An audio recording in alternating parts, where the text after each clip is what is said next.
The way we deploy projects has evolved in recent years. We used to deploy on machines, then on virtual machines, and now on Docker containers. Docker uses Linux functionality to isolate processes. It doesn't run a new operating system for every container. This makes Docker containers a lot faster than VMs and uses a lot less resources. Docker works on Mac and Windows by running a virtual Linux machine and using it for its containers. In some recent versions of Windows, it's even somewhat more native than that. There are two concepts in Docker, images and containers. An image describes the initial setup of a container, and the container is an instance of an image. You can run a Linux image and start a container like this, docker run alpine.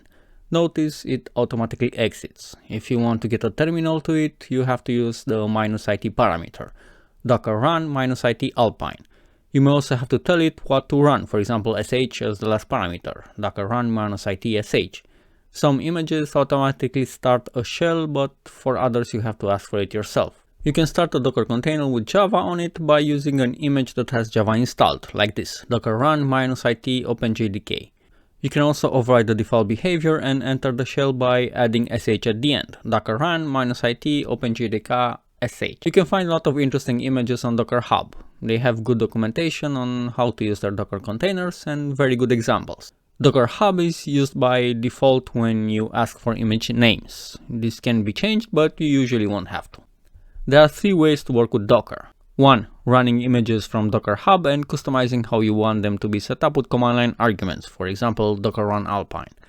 2. By creating your own image using a Dockerfile, customizing the container in the file, building it and running it as a container with docker build and docker run.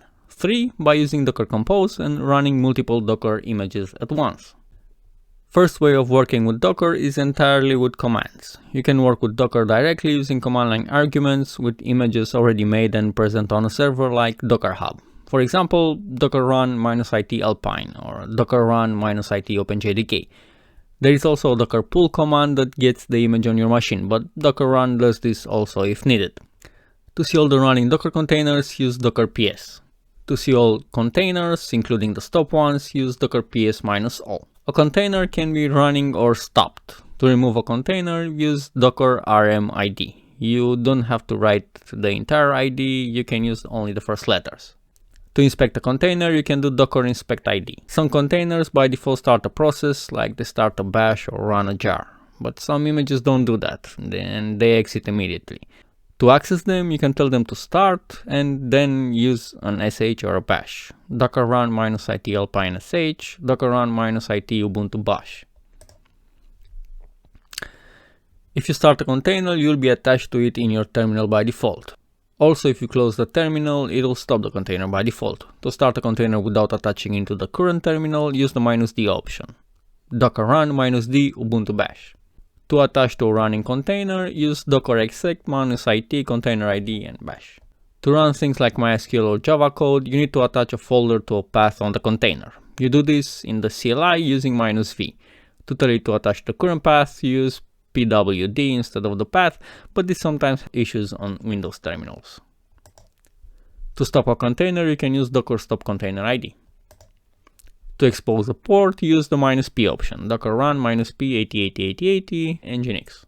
Second way of working with Docker is by creating your own images. Docker images are templates for Docker containers. To build an image, you usually create a file named Dockerfile without an extension. On the first line, you specify the base image, from alpine. Of course, you will add more things after that. If you want to run this image, you have to build it first and give it a tag. You do this with the -t and tell it where the Docker file is, for example dot for the current file.